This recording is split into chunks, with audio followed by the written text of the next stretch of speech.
Cake এমন একটা খাবার যেটা ছোট থেকে বড় সবাই খুব পছন্দ করে। আমার বাসায় কিন্তু 2 পাউন্ডের একটা কেক বানানো হয়েছে। তো সেটা আমি ছবি পোস্ট করেছিলাম আর এখন শেয়ার করব এটার কিভাবে তৈরি করেছি সেই ভ্লগটা। হ্যালো এভরিওয়ান, আসসালামু আলাইকুম। আশা করি সবাই ভালো আছেন, আমিও খুব ভালো আছি। যার হাত দেখতে পাচ্ছেন উনি আসলে আর কেউ নয়, উনি হচ্ছে কেক মেকার। উনি খুব ভালোভাবে খুব সুন্দর করে কেক তৈরি করতে পারে, একদম প্রফেশনাল হ্যান্ডে। তো উনি আর কেউ না, আমারই বোন, আমার চাচাতো বোন। ও কিন্তু খুব সুন্দর খুব মজার কেক বানাতে পারে। তো ওর সাথে যখনই কথা হয়, কেকের ব্যাপারে কথা হয়, তো আমাকেও একদিন বলছিল কখনো যদি কেক আমি বানাই ওকে জানালো, ও এসে আমাকে একটা কেক বানিয়ে দিয়ে যাবে আর আমাকে শিখিয়েও দিয়ে যাবে। এখন হয়তো আপনারা বলবেন যে কেক আবার ওনার কাছ থেকে শেখানোর লাগে, ইউটিউবে সার্চ দিলেই তো কত কেকের ভিডিও চলে আসে। ভাই, আমার বোন ও নিজে থেকেই বলেছে যে ও আমাকে একদিন এসে কেকটা শিখিয়ে দিয়ে যাবে কিভাবে বানায়। তো সেটা তো আর মিস করা যায় না। আর ওর বাসা আমাদের বাসা থেকে খুবই কাছে, কয়েক মিনিটের ব্যাপার আসাটা। তাই আসলে ও নিজে থেকেই এসে খুব খুশি মনে আসলে আমাকে কেকটা শিখিয়ে দিয়ে গেছে।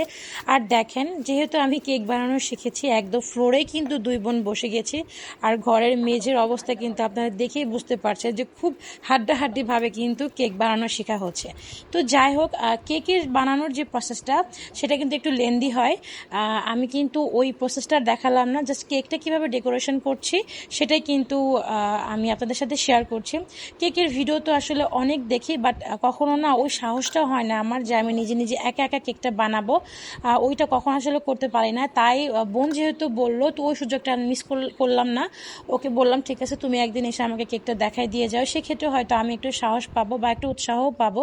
তো এই জন্য আসলে বোন আসা আর আমাকে শেখানো, যে ও আসলে বলছিল যে এভাবে এভাবে করতে। তো আমি সব কিছুই ফলো করছি, পাশে বসে থেকে আমি আসলে দেখছি আর ভিডিও করছি নিজের জন্য বা আপনাদের সাথে শেয়ার করব এটার জন্য। তো আমরা বানাবো হচ্ছে ভ্যানিলা স্পঞ্জ কেক, 2 পাউন্ডের কেক। তো ফার্স্টে ও কেকটা তৈরি করে এটাকে স্লাইস করে নিয়েছে, এর মধ্যে আর কি ক্রিমটা তৈরি করে নিলাম। আমি সব কিছু জোগাড় করে রেখেছি, কারণ কেক যেমন লেন্দি প্রসেসে হয় কেক বানানোটা, আবার কেকের জন্য কিন্তু অনেক অ্যাক্সেসরিজও লাগে। সব কিছু আমি রেডি করে দেন আমি ওকে ডাক দিয়েছি। তো এখন ওর সিক্রেট একটা রেসিপি, সেটা হচ্ছে যে ও সবসময় আমাকে বলে যে কখনো কেক বানাতে গেলে, যেহেতু আমি ঘরে খাবো, আমি সেল করবো না, কেকের মাঝখানে যে সুগার সিরাপটা কেক লেয়ার করার পরে ক্রিম দেওয়ার আগে যে সুগার সিরাপটা অ্যাড করা হয়, ওইখানে সুগার সিরাপের বদলে যেন দুধ দিই, যেহেতু বাচ্চারা খাবে, তা দুধটা দিলে একটু ভালো টেস্ট ভালো আসে। এর জন্য ও আমাকে বলেছে যে সবসময় দুধটা ব্যবহার করতে। তো আপনারা দেখতে পেয়েছেন যে ও কিন্তু দুধটা ব্যবহার করেছে, এখানে সুন্দর ঘন একটা দুধ আছে। দুধটা দিয়ে সুগার সিরাপের বদলে দুধটা দিয়ে তারপর ও কিন্তু এখানে কিন্তু ক্রাম কোট করে নিচ্ছে, যেটা আসলে বলে, আমি যদিও এখনো বলতে পারছি না ঠিক মতো, আপনারা একটু বুঝে নিয়েন। ক্রাম কোট করে দেন ফ্রিজে কিছুক্ষণ এটা রেখে দিব যেন কেকটা সুন্দর করে সেট হয়ে যায়। তারপর আমরা আবার এটাকে ডেকোরেশন করব। যে বললাম না, অনেক লেন্দি প্রসেসের কারণে আসলে ওইভাবে সাহস হয় না কেকটা বানানো।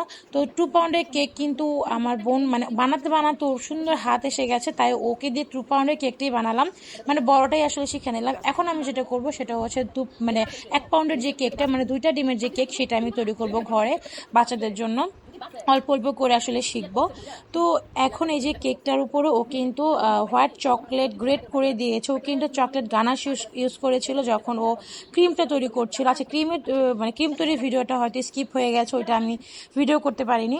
এরপর ও যে কেকের যে নিচের যে অংশটা, যে স্লাইসটা, ওইটা উপরে দিয়ে দিল।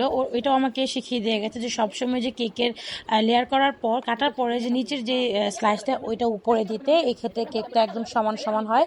তো এই যে দেখতে পাচ্ছেন যে দুধ দিচ্ছি স্প্রেড করে সুগার সিরাপের বদলে। তো এখন এটাকে সুন্দর করে ক্রাম কোট একবারে ক্রিম দিয়ে একবারই করে তারপর হচ্ছে ফ্রিজে আবার একটু সুন্দর করে সেট করতে দেবো। দেন হচ্ছে আবার বের করে আবার এটাকে সুন্দর করে নজল দিয়ে সেট করব। আমি নজলও কিনে এনেছিলাম। আমি আসলে যতবার যাই দেখা যায় যে লিখে নিয়ে যায় না খাতার মধ্যে যে কী কী লাগবে, ওকে জিজ্ঞেস করে করে যাই, যতটুকু মনে থাকে নিয়ে আসি। তো কিছু না কিছু আসলে ভুল হয়ে যায়। তো আমি এনেছিলাম নজেল, টুকটাক এনেছিলাম, আর কিছু লেগেছিল, যেমন বড় একটা মোল্ড, যে মোল্ডে বানিয়েছিলাম আর কি, সে মোল্ড এনেছিল ও, আর ফুড কালার, আর হচ্ছে আমি এনেছিলাম red food colour, red colour আর কি। ও এনেছিল পিঙ্ক কালার। তো রেড কালারটা তো ভালো আসবে না, মানে একদম চোখে লাগবে। তো ও যে কালারটা এনেছিল পিঙ্ক কালার, সেই পিঙ্ক কালার দিয়ে সুন্দর করে যে ডেকোরেশন করলাম। আর যে নজলটা দিয়ে করছিল সেই নজলটা আমার, মানে ওর কিছু কিছু জিনিস এনেছিল আর আমার কিছু কিছু জিনিস দিয়ে মানে তৈরি করা মানে করছিলাম, এভাবে আসলে কেকটা কমপ্লিট করছি। তো দেখেন এই যে আমি ডেকোরেশনটা দেখাচ্ছি খুব সুন্দর করে। আর এই সময় কিন্তু মানে আমার বোন ডেকোরেশন করতে করতে একদম ফ্লোরে শুয়ে পড়ছে, এরকম একটা অবস্থা হয়েছে। মানে বললাম না যে বানানোর জন্য সবকিছু ফ্লোরেই নিয়ে নিয়েছি, তো আসলে বানাতে বানাতে একদম ফ্লোরে শো অবস্থা হয়ে গেছে। তো যাই হোক, এই কেকটা কিন্তু আমি আমার অন্য বোনদের সাথেও শেয়ার করে খেয়েছি। একটা জিনিস প্রথম বানিয়েছি, সেটা আসলে বোনদের সাথে শেয়ার করে খাবো না বা মানে কাছের মানুষদের সাথে শেয়ার করে খাবো না, সেটা তো হতে পারে না। কিন্তু ও কিন্তু কেকটা খেতে পারেনি, ও ওই দিনই চলে গিয়েছিল। এই কেকটা যেদিন বানিয়েছি সারা রাত ফ্রিজে রেখে তারপরের দিন কেটেছি। তারপর ওকে আমি কুনাফা দিয়েছিলাম, আমি কিন্তু কুনাফা বানিয়েছিলাম তার 2 দিন আগে। তো ওই কুনাফা ওকে একটু দিয়েছি, ও খেয়ে কিন্তু খুব মজা পেয়েছে। আমার বোনকে অসংখ্য ধন্যবাদ, ও ওর বাচ্চার সংসার রেখে চলে আসছে আমাকে কেক বানানো শেখাতে। আর আমার বোনের জন্য আমার জন্য সবাই দোয়া করবেন। কেক ডেকোরেশনটা কেমন হয়েছে অবশ্যই কমেন্ট করে জানাবেন, বেশি বেশি করে লাইক আর শেয়ার দিবেন আর আমার ভিডিওর পাশেই থাকবেন। আল্লাহ হাফিজ।